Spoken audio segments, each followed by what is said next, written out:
下午好。我今天要跟大家分享的就是怎样煮这道潮州芋泥它材料就是大概500g 的芋头啦所以你买芋头的时候最好是买那个轻身的，轻一点的，轻一点它就会比较松所以弄干净了就切了然后我又用了大概整150到200g 的金瓜，一些金菇就是白果，然后这边大概12粒的小葱头仔，我切片了它，我需要炸掉它的油来煮这个芋泥咯。传统的做法就是放猪油啦，但是我用shallot 的油也是 OK 咯。还有就是我需要用到这个就是 sugar white sugar 白糖和一些 brown sugar 黑糖。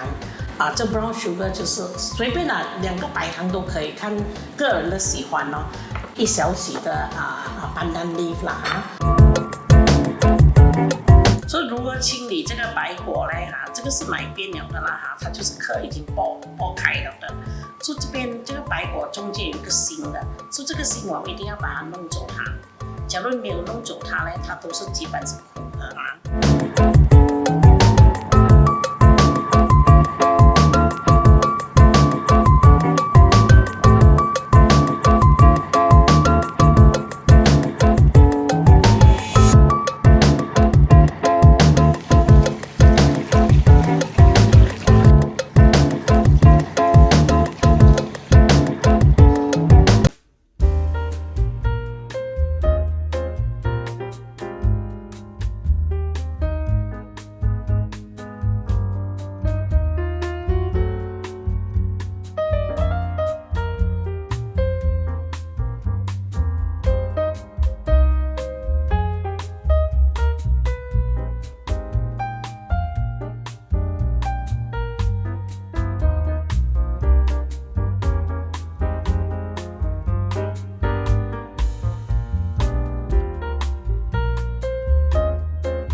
OK 这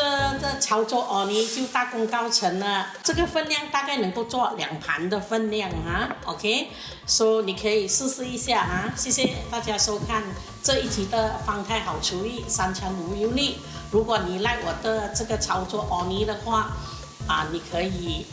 帮我分享出去，按 like subscribe 我的 YouTube channel， 谢谢大家，再见。